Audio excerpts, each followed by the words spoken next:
Welcome to Skinning the Character, everyone. The first thing that we are going to talk about here is this basic setup that we have. And the way that we're going to skin this is we're going to be using what's called a smooth bind. So the smooth bind is going to allow for the geometry here to deform smoothly based across multiple joints. And the joints are going to drive our vertices here. So if we see some of the vertices that this character is made out of, it's going to be a little more easy for us to work with the character like this because it's pretty low poly. The higher the poly count on a character, the more work you're going to have to do, basically. Okay? So in here, the vertices are going to be driven by the joints within a certain radius. So if I select a joint, the joint is going to drive a certain amount of vertices within like this spot for this one. This other joint up here, where it tees off, right there, might be driving some of the same vertices. Part of the arm might be driving some of the same vertices. And the thing that we have to do is we have to let the system know basically what vertices it's going to have to work with and control. Okay?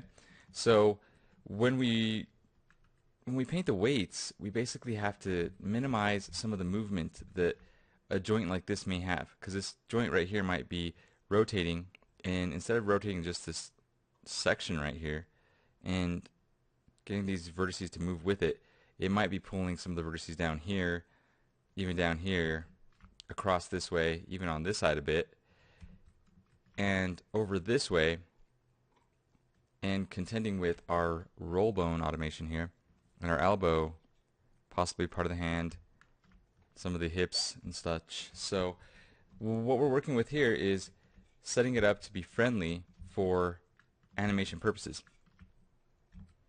So we're going to be smooth binding today, painting the skin weights, going over some workflows, some tips and tricks.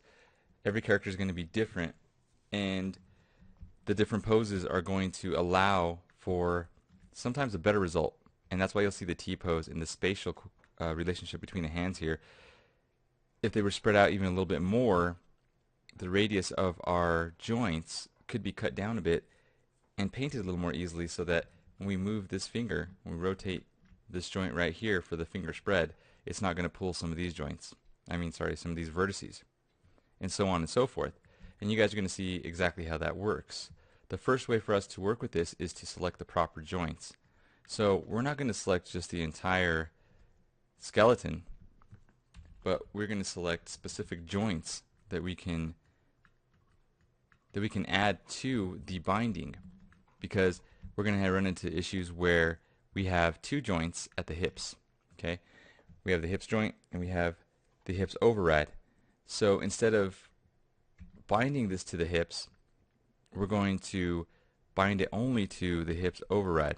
That way the hips override joint and the hips joint are not fighting over the vertices that are in this section right here, even down this way or up this way. Okay? So when we do the hip shake or any movement, the hips override joint is going to drive these, and the hips override joint is coincidentally going to follow the hips joint itself. Other sections are going to be the fingers.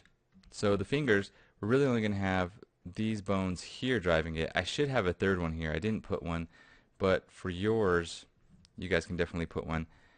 And the reason being is that we can leave these joints at the very end open for something else. Like if we're going to parent things to that, we can use the animation of that joint to rotate whatever is parented to it, or just different things like that. If this was a character that had nails that extracted or just appeared or something, like a mythological character, then what can happen here is that we can have those controlled by these joints. And if this joint were to rotate and it was controlling these vertices right here, it would be rotating the fingertip in a manner that we can't really do in real life. Okay? So the functionality is always key. We don't necessarily have to work with every single joint.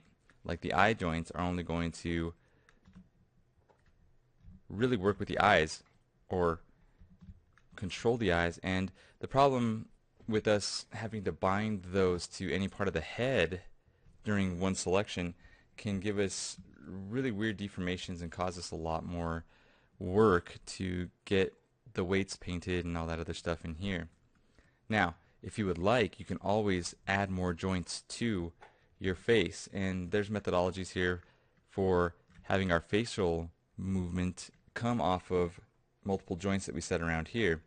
We're going to use blend shapes, but you could always mix blend shapes and have joints around this way to get a proper or a desired effect for the facial animation.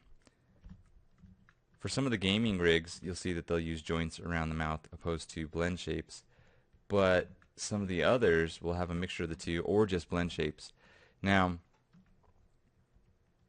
there's no proper way or a way that you actually have to do it.